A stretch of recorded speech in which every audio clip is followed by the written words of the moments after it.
Assalamualaikum warahmatullahi wabarakatuh. Selamat berjumpa di Ruang Pintar. Kali ini kita akan belajar bab 1 listrik statis. Kita fokuskan pada materi medan listrik. Materi ini sesuai dengan buku paket pada kurikulum Merdeka halaman 6-9 untuk siswa kelas 12 SMA. Medan listrik muatan titik. Daerah di sekitar muatan listrik yang menyebabkan timbulnya gaya listrik pada muatan uji disebut dengan medan listrik. Daerah ini digambarkan dengan garis-garis di sekitar muatan listriknya. Garis-garis di sekitar muatan ini disebut dengan garis gaya listrik. Kita perhatikan gambar 1.9. Kalau muatan positif, medan listriknya ke arah keluar, sedangkan listrik muatan negatif, medan listriknya masuk ke dalam. Aktivitas 1.3. Melalui eksplorasi dari berbagai sumber, gambarkan arah medan listrik pada gambar A, B, dan C akibat muatan di bawah ini. Gambar pertama, muatan positif. Kalau muatan positif, arah garisnya keluar. Kalau muatan negatif, arah garisnya masuk. Gambar yang kedua, positif-positif. Kalau positif-positif didekatkan, arah garisnya keluar dan saling berjauhan. Kalau negatif, arah garisnya masuk, namun karena berdekatan, berjauhan. Kalau gambar yang ketiga, positif-negatif, maka yang positif arah garisnya keluar dan masuk ke arah muatan negatif. Muatan listrik ada dua jenis, yaitu muatan listrik positif yang disebut proton dan muatan listrik negatif yang disebut elektron. Dua muatan yang sejenis apabila didekatkan akan tolak-menolak, sedangkan yang tidak sejenis jika didekatkan akan tarik-menarik. Medan listrik didefinisikan sebagai gaya listrik tiap satuan muatan uji pada titik tertentu. Dirumuskan dengan E sama dengan F per Q, atau sama dengan K dikali Q per R pangkat 2, di mana E sama dengan kuat medan listrik, satuannya Newton per kolom. F gaya tarik-menarik antara muatan, satuannya Newton. Q muatan listrik, satuannya kolom. K adalah konstanta, besarnya adalah 9 dikali 10 pangkat 9 Newton meter pangkat 2 per kolom pangkat 2. Ayo cek pemahaman. Sebuah muatan uji yang besar muatannya plus 20 μ kolom diletakkan pada suatu titik, kemudian diukur dengan elektrometer. Hasil pengukuran menunjukkan besar gayanya adalah 40 μ Newton. Kita beri μ di sini. Ke arah timur. Tentukan arah dan kuat medan listrik pada titik tersebut. Diketahui di sini Q-nya sama dengan 20 μ kolom. Sedangkan gayanya F sama dengan 40 μ Newton. Yang ditanya yang pertama adalah arah, yang B kuat medan listriknya atau E-nya. Kita jawab E sama dengan F per Q. F-nya adalah 40 per Q-nya 20, sama dengan 2 Newton per kolom. Sehingga arah gaya searah dengan arah medan, maka medan listriknya ke arah timur.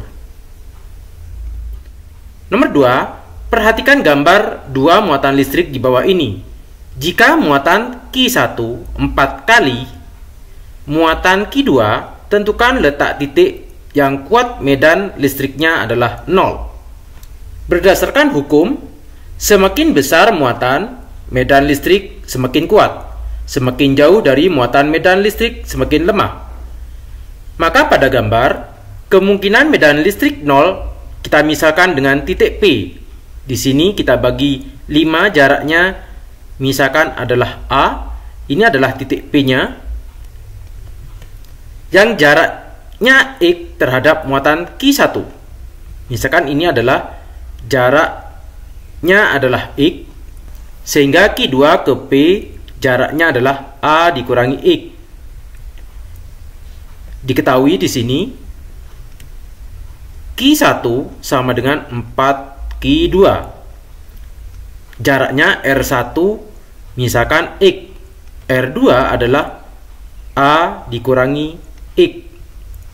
Kita jawab E total sama dengan E1 dikurangi E2. Karena E total adalah 0, sehingga didapat E1 sama dengan E2. E1 yaitu rumusnya K Q1 per R1 kuadrat sama dengan K Q2 per R2 kuadrat. K-nya kita coret karena sama, sedangkan Q1 sama dengan 4Q2. Kita substitusi 4Q2 per R1 adalah X. X kuadrat sama dengan Q2 per R2 yaitu A dikurangi X kuadrat. Q2 sama kita coret. Kita kalikan silang sehingga didapat, maka kita dapatkan 4 dikali A dikurangi X kuadrat sama dengan X kuadrat. Kita akarkan 4. Akar 4, 2. Akar dari A dikurangi X dikuadratkan, maka tinggal A dikurangi X sama dengan X. Ini kita kalikan 2A dikurangi 2X sama dengan X. Dikurangi 2X dipindah kedua sebelah, maka 2A sama dengan 3X. Sehingga X sama dengan 2 per 3A. Sehingga titik dengan medan listrik 0 pada titik P dengan jarak 2 per 3A dari muatan Q1. 2. Medan listrik pada plat paralel. Plat paralel, plat konduktor sejajar. Dalam kehidupan sehari-hari banyak digunakan pada peralatan elektronik berteknologi canggih yang berfungsi memberikan medan listrik terhadap muatan. Di sini, plat paralel bermuatan positif yang keluar dan menghampiri plat paralel yang bermuatan negatif. Persamaannya yaitu E sama dengan tau per epsilon. E adalah kuat medan listrik, epsilon permitivitas bahan, dan tau adalah rapat muatan persatuan luas. Aktivitas 1.5. Ayo berteknologi. Gambarkan gaya listrik pada muatan bergerak pada laju V ke kanan dan masuk ke dalam medan listrik pada gambar 1.14. Kemudian gambarkan arah lintasannya. Jika akses internet tersedia, lakukan pengamatan virtual melalui tautan atau pindai kode QR berikut ini. Setelah kita masuk ke tautan, kita akan mendapatkan aplikasi seperti ini. Caranya, kita bisa menggeser untuk memperjarang arah medan listrik. Misalkan ke sini adalah memperjarang dan ini memperrapat. Ini memperdekatkan plat dan ini memperjauh. Geraknya kita bisa tekan run.